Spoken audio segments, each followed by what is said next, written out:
搁来关心国内消息，去年税收有重，就有民间团体指出，目前国民年金、劳保等等，才强制爱纳的社会保险，民众除了爱纳保费，还搁爱互政府扣税，等于是一只牛剥两领皮。所以民团就呼吁爱修法，互社会保险比照健保法列入免税，减轻民众的负担。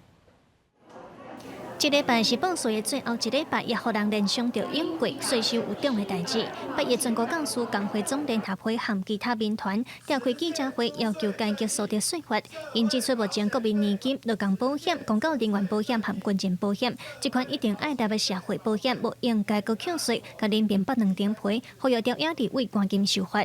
不管是劳工，不管是公教人员，不管是军人，你的第一层的一个社会保险，竟然是计入你的薪资所得去缴税，这非常的一个不合理。全教总指出，像这款国家要求的保障社会安全的保险，应当比照健保费列入免税。也那全国金融业工会和台北三总工会嘛表示，3年来国家的税收计中1.3条，那照这个基础来算，甲全民的社会保险列入免税，对政府的税收嘛无真大影响。